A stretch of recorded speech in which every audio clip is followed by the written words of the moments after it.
First caller tonight is Howard Grody. Howard, where are you calling from? Hey, Charlie. Calling from the big city of Chattanooga, Tennessee. Hey, how was that eclipse up there? The what? Did you guys have an eclipse? We were 99%, so it was pretty good. It was cool. Perfect. So, Howard, you were the guy that created Wave Craze back in '79. Way back when.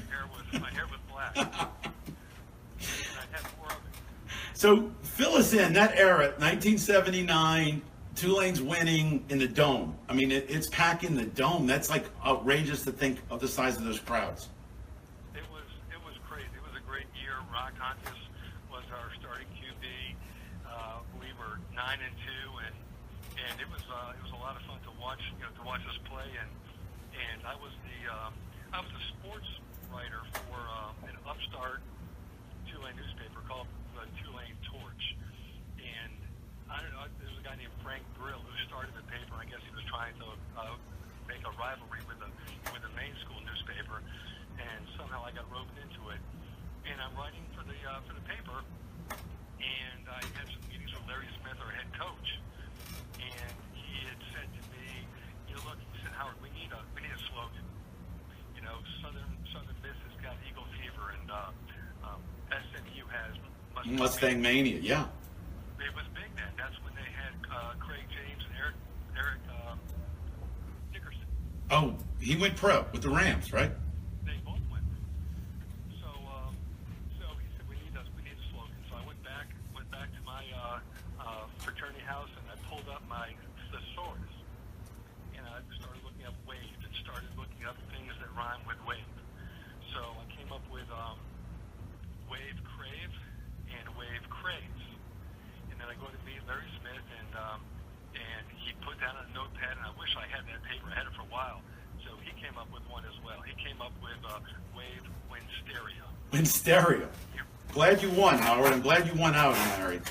I won out on him. I didn't even understand what the heck he was talking about. So he said Wave Craze. He said, so go with it. So came back to the fraternity house, Charlie, and you being a local guy, and I was a Yankee with some of your connections, which we talked about in the Facebook thing. We ended up coming up with these Wave Craze shirts and pins and stickers for the cars, and there was a lot of Wave Craze stuff going on in 1960. I do want to give a shout out to a gentleman who's passed away, and that is Mr. Frank Spalitta. And Mr. Frank was the gentleman that enabled us to make it happen in a short time frame. I think Tulane was maybe 4-1 or even 5-1, and everybody else told us they needed 3 months to deliver a T-shirt. He thought that we should add the word experience to your phrase there, and he made a couple of phone calls and said he could get T-shirts to us in 3 days. So he just, there was an amazing amount of energy, and the fraternity just kicked in. We had 40, 50 guys that were out there on campus creating a brand, and just an amazing time frame with the homecoming celebrations, and just a lot of energy to get Wave Craze throughout the nation, really. Right. Well, Charlie, how about on Friday nights? We would go to our fraternity house. Someone would get those rolls of paper, about 3 foot wide rolls of paper. We'd roll them out on the floor in our fraternity house, and we would paint signs. Experience Wave Craze, go Wave Craze, and then we would go to the Superdome, obviously, long before September 11th, and we'd go there. The doors were wide open, and we'd hang these signs all around the Superdome. About 10 o'clock or 11 o'clock in the morning, there was no security. I remember we'd drape them over the overhangs all around the stadium. We would holler across the Superdome to each other, and we would do that Saturday morning. It was great. So then when everyone goes to the game on Saturday night, we've already got Wave Craze all over the place. Howard, I never thought about that. That was pre-9/11. We were running around the dome. There were maybe 10 to 20 of us hanging Wave Craze signs all over the Superdome that year. Nobody once stopped us and said, hey, you can't do that, guys, or there was nothing ever got in the way of putting up Wave Craze. We just walked right in, and then we would, and plus no one really cared about us having a license.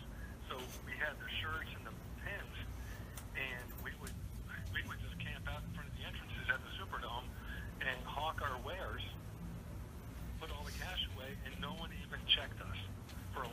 No, no one did. I think they were just excited that the stadium, Tulane was filling the Dome Stadium, and that LSU game. It was a rainy night, I believe, because we had captive audience after Tulane destroyed LSU that year.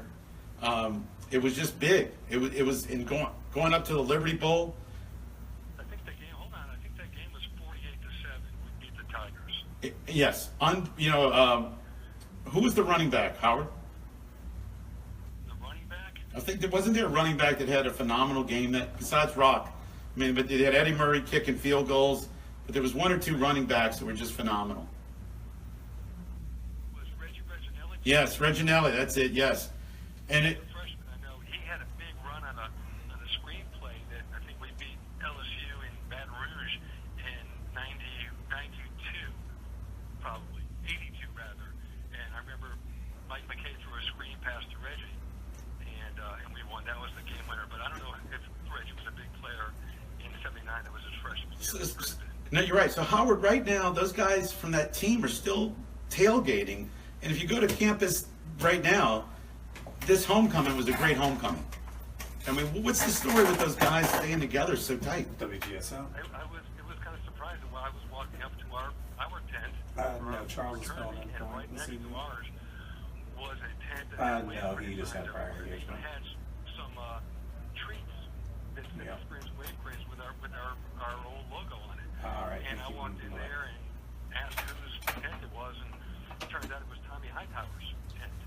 Tommy was a quarterback. I think he graduated in 1980, same year as Rock Hontus. He had the unfortunate circumstance of playing behind Rock, because Tommy probably could have started almost anywhere else.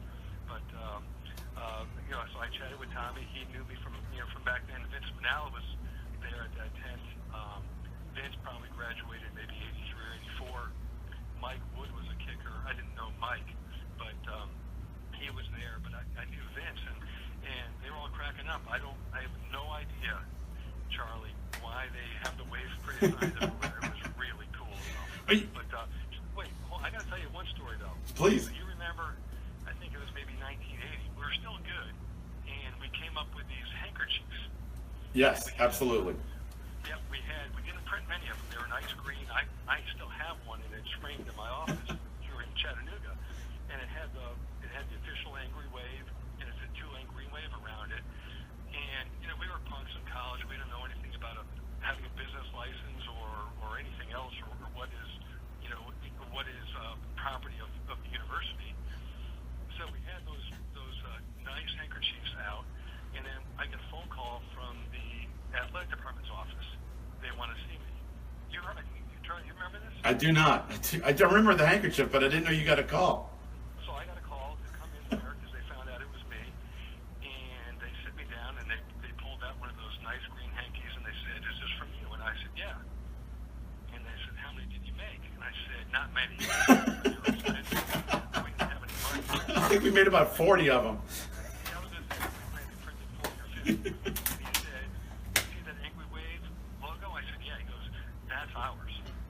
You don't have the right to use that." And I said, "Oh, really?" And he said, "No." He said, "I'll do you a favor.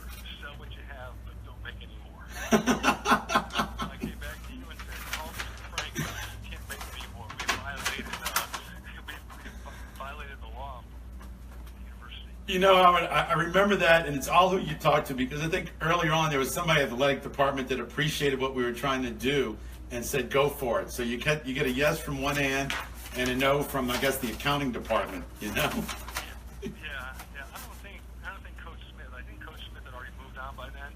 But they wanted us to go, but I don't think they knew how far we were going to take this thing. And we had one good hell of a party too, didn't we? Oh, we had the best formal ever that year, Howard. I want to thank you for calling in, Howard. We got a break coming up here. It's good seeing you. Great homecoming, and roll Wave. Roll Wave. All right.